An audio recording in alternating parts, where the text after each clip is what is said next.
Le gouvernement chinois redouble d'efforts afin d'enrayer l'expansion du parc immobilier qui reste excédentaire, surtout dans les villes de troisième et de quatrième rang. Les agriculteurs et les travailleurs migrants en sont les premiers bénéficiaires.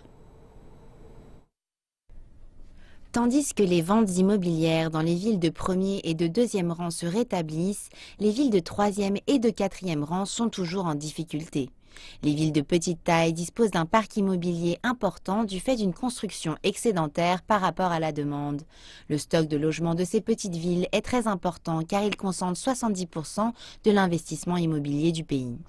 La fièvre foncière qui s'est emparée des villes de troisième et de quatrième rang entre 2009 et 2010 a créé assez d'offres pour les 6 ou 7 prochaines années. Dans plusieurs villes de petite taille, les gouvernements ont annoncé qu'ils ne libéreraient plus de terrain et bien sûr, cela va jouer en faveur d'un rétablissement de la situation. Au cours des 10 dernières années, l'urbanisation rapide du pays a intensifié l'investissement dans l'immobilier au niveau national. Le développement foncier qui en a résulté s'est traduit par une hausse du PIB. Les promoteurs immobiliers sont arrivés en masse dans les villes émergentes et ont construit des millions de maisons en quelques années seulement.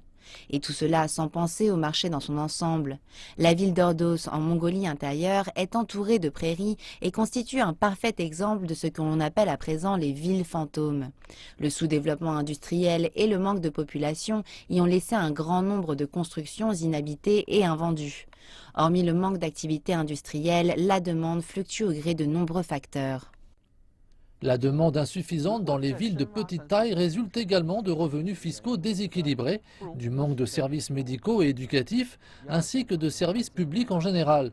Le déstockage est une piste à suivre, mais d'un autre côté, cela doit s'inscrire dans un processus d'amélioration des services éducatifs, sociaux et médicaux.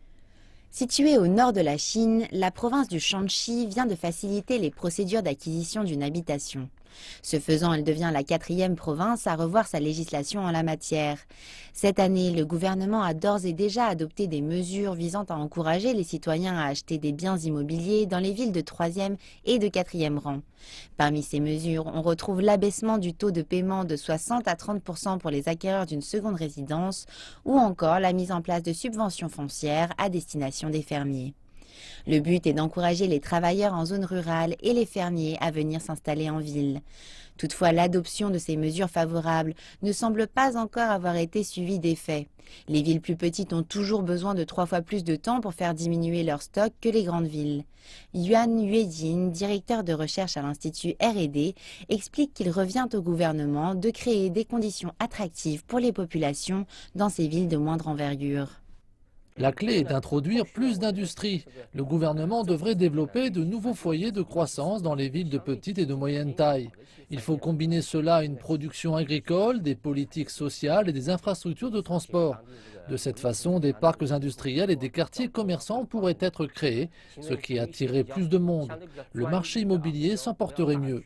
Yann recommande également aux municipalités d'établir des plans d'aménagement urbain, ce qui implique notamment de limiter les terrains attribués aux constructions résidentielles et de récupérer les constructions inutilisées afin de les réemployer. Toutefois, personne ne peut aujourd'hui affirmer avec certitude qu'il existe une solution à court terme au problème du large stock de logements inhabités en Chine.